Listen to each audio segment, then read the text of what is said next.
ঢ্যাঁড়সের তো আমরা অনেক রকম রেসিপি খাই, তাই এইভাবে একবার ঢ্যাঁড়সের রেসিপি বানিয়ে দেখবেন, খুব সহজেই বানানো যায় আর ভাত রুটির সাথে খেতে খুবই ভালো লাগে। বন্ধুরা, সকল বন্ধুদের দীপ্তি কিচেনে স্বাগত। তো আজও একটা অসাধারণ রেসিপি নিয়ে আপনাদের সামনে চলে এলাম। এটা হচ্ছে ভেন্ডি। ভেন্ডি বা সাধারণ খেতে হয়, কিভাবে রেসিপিটি হয় একদম অন্য রকমের হবে, একটু অন্য ধরনের হবে রেসিপিটি। দেখতে তৈরি করে নেব। ঢ্যাঁড়সের এমন একটা রেসিপি রুটির সাথে তো দুর্দান্ত লাগে, ভাত ডালের সাথেও খেতে খুবই ভালো লাগে। এখানে আমি 200 একটু বেশি ঢ্যাঁড়স নিয়ে নিয়েছি। ঢ্যাঁড়সগুলো আগে ভালো করে ধুয়ে নিয়েছি, আবারও জলের মধ্যে দিয়ে ভালো করে আমি ধুয়ে নিচ্ছি, যাতে কোনো ধুলোবালি না থাকে। এবার যে কটা আছে সেগুলো ধুয়ে নিয়ে আমি এখানে ঢেলে নিলাম।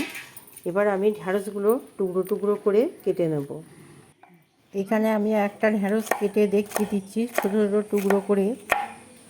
এইভাবে সমস্ত ঢ্যাঁড়সগুলোই আমি কেটে নিয়েছি। আমি এই জায়গার মধ্যে তুলে নিচ্ছি।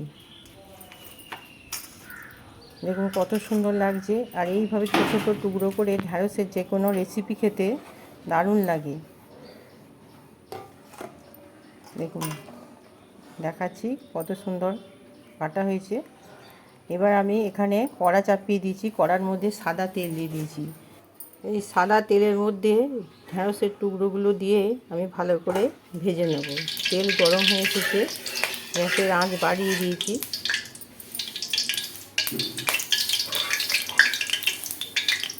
এবার ঢ্যাঁড়সগুলো আমি সবই দিয়ে দেবো তেলের মধ্যে।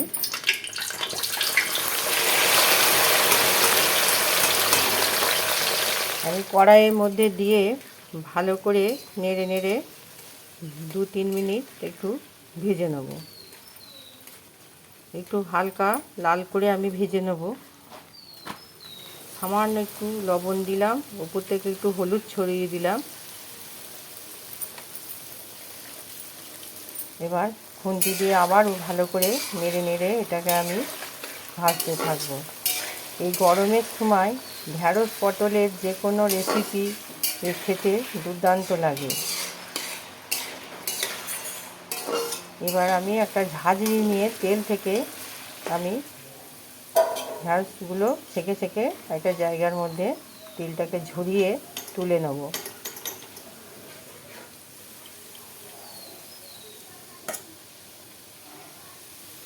সব ঢ্যাঁড়সগুলি আমি এইভাবে ছেঁকে ছেঁকে তুলে নেব। ঢ্যাঁড়সের অনেক রকমই রেসিপি হয়, যেমন হচ্ছে ঢ্যাঁড়স ভাজা, ঢ্যাঁড়স ভর্তা, ঢ্যাঁড়সের ঝোল, ঢ্যাঁড়স আলুর তরকারি। আমি এখানে কড়া চাপিয়ে দিয়েছি, বাকি রান্নাটা একই কড়ার মধ্যে করব। এখানে আমি সর্ষের তেল দিলাম পরিমাণ মতো, আর এখানে ঢ্যাঁড়সগুলো ভেজে নিয়েছি। এই রকম ভেজে শুধু খাওয়াও যায়। এর মধ্যে সামান্য জিরে ফোড়ন দিলাম, 2-3টে চিরা কাঁচা লঙ্কা আমি তেলের মধ্যে ফোড়নের মধ্যে দিলাম। বেশ ভালো করে কিছুক্ষণ একটু নেড়ে ভেজে নেব জিরেগুলো।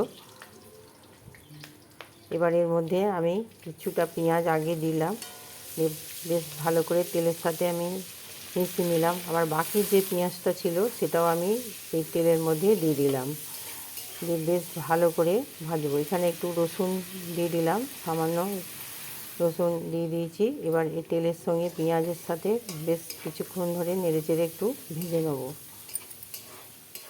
এবার এই পেঁয়াজের মধ্যে একটা গোটা টমেটো কুচিয়ে দিয়ে তেলের সাথে পেঁয়াজের সাথে ভালো করে আমি একটু নেড়ে ভেজে নিচ্ছি। এবার এর মধ্যে দিয়ে দিলাম 6-7টা আবারও রসুন কুচি থেতো করে দিয়েছি, আদা দিয়ে দিলাম পরিমাণ মতো, হলুদ গুঁড়ো, জিরে গুঁড়ো, ধনে গুঁড়ো, সামান্য আবার লঙ্কা গুঁড়ো দিয়ে দিলাম। সবই পরিমাণ মতো দিচ্ছি, একটু জল দিয়ে ভালো করে নেড়ে আমি এটা কষিয়ে নেব। মশলা কষানো হয়ে গেছে, পেঁয়াজগুলো নরম হয়ে এসেছে। এবার এর মধ্যে আগে থেকে ভেজে রাখা ঢ্যাঁড়সগুলো আমি মশলার মধ্যে দিয়ে দিলাম। ঢ্যাঁড়স বা ভেন্ডি আমি খুন্তি দিয়ে মশলার সাথে বেশ ভালো করে নাড়াচাড়া করে মিশিয়ে নেব এবং গ্যাসের আঁচও বাড়িয়ে দেবো। বেশ কিছুক্ষণ ধরে নাড়াচাড়া করতে থাকবো। এবার সামান্য একটু জল দিয়ে দেবো, সামান্য জল দিয়ে স্বাদ মতো একটু লবণ দিয়ে দিচ্ছি, দিয়ে আবারও খুন্তি দিয়ে লবণের সাথে ঢ্যাঁড়সগুলো ভালো করে নেড়ে চেড়ে মিশিয়ে দিচ্ছি। এবার একটু সামান্য চিনি দিলাম। চিনি দিয়ে আমি ভালো করে সব কিছুর সাথে মিশিয়ে দিলাম। এবার এতে সামান্য একটু জল দিয়ে চাপা দিয়ে মিনিট 3 আমি এটাকে ফুটিয়ে নেব। মিনিট 3 পর ফিরে এলাম, আরও খুব সুন্দর সিদ্ধ হয়ে গেছে। এবার এর উপরে একটু দুটো কাঁচা লঙ্কা দিয়ে দিলাম। এটা একটু শুকনো শুকনো ভাব হবে এই রান্নাটা। ঢ্যাঁড়সের এই রেসিপিটি আমার একদম তৈরি হয়ে গেল। আমি একটা প্লেটের মধ্যে তুলে নিয়ে দেখাচ্ছি। দেখুন কত সুন্দর হয়েছে। রুটি, পরোটা, ভাত, ডালের সাথে খেতে দারুণ লাগে এই রেসিপিটি। একবার বাড়িতে তৈরি করে খাবেন, দেখবেন খেতে খুবই ভালো লাগে। আমার এই রেসিপিটি একদম রেডি। একবার হলো ঢ্যাঁড়সের এইভাবে রেসিপিটি বানিয়ে খাবেন, খুবই টেস্টি একটা রেসিপি। একটা দুটো রুটির থেকে আরও দুটো বেশি রুটি খাবেন। খেয়ে একবার আমাকে কমেন্ট করে জানাবেন কত সুন্দর খেতে হয়। আর অবশ্যই দীপ্তি কিচেনকে একটা লাইক, শেয়ার, সাবস্ক্রাইব করবেন। যারা নতুন বন্ধু আছেন তারা অবশ্যই একটা ঝটপট সাবস্ক্রাইব করবেন। আমি এই গরম গরম রুটির সাথে পরিবেশন করব।